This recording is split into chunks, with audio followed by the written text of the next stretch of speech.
Tribuners, Anda sedang menyaksikan Global Update. Barada Richard Eliezer atau Baradae tidak tinggal diam setelah mantan Kadif Propam Irjen Verdi Sambo melalui kuasa hukumnya membuat manuver menjelang persidangan kasus dugaan pembunuhan berencana Brigadir Nofriansyah Yosua Huta Barat atau Brigadir J pada pekan depan.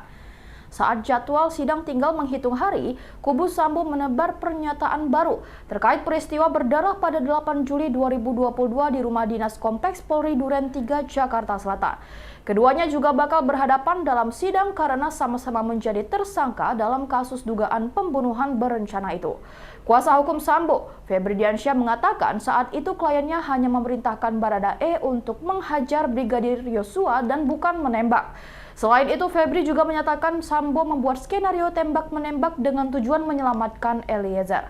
Kuasa hukum Eliezer, Roni Talapesi, langsung membantah klaim Sambo soal tidak memerintahkan menembak Yosua. Roni mengatakan sesuai keterangan kliennya tersebut dan masih konsisten hingga saat ini bahwa perintah dari FS adalah tembak, bukan hajar. Menurut dia, perintah yang diungkap Verdi Sambo lewat kuasa hukumnya itu sebenarnya bukan soal baru. Bahkan dalam rekonstruksi pun terdapat perbedaan antara Verdi Sambo dan Baradae.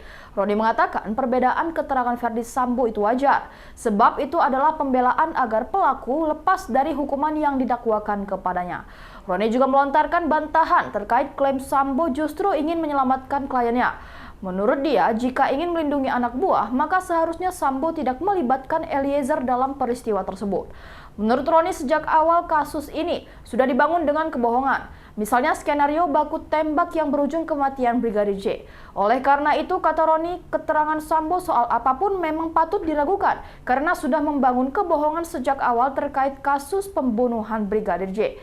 Febri juga sempat menyinggung soal status Justice Collaborator atau JC yang disandang Eliezer. Febri menyebut bahwa JC harus jujur, sebab jika berbohong maka akan merusak keadilan yang dicita-citakan semua pihak.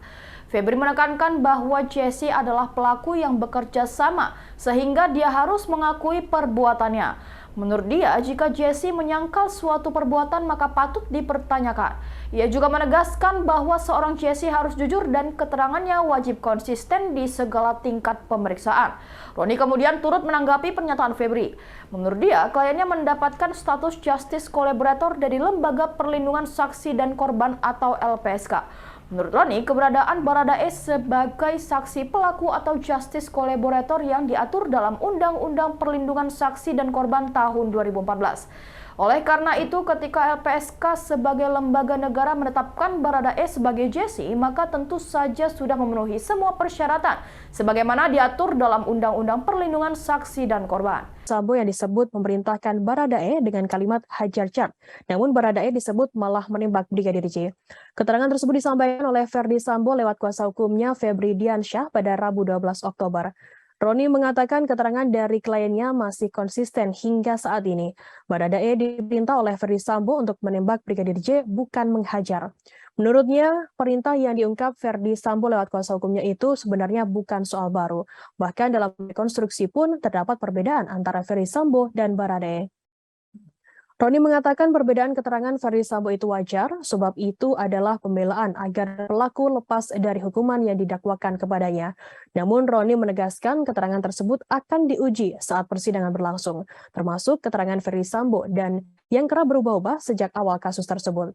Roni menegaskan pihaknya sudah menyiapkan bukti-bukti yang menunjukkan bahwa Verdi Sambo adalah dalang dari pembunuhan berencana Brigadir J. Adapun Verdi Sambo dan Baradae merupakan tersangka pembunuhan berencana Brigadir J ini. Mereka akan menjalani persidangan pada 17 Oktober 2022. Demikian Global Update kali ini. Nantikan terus informasi menarik lainnya di Facebook dan YouTube Tribun Medan.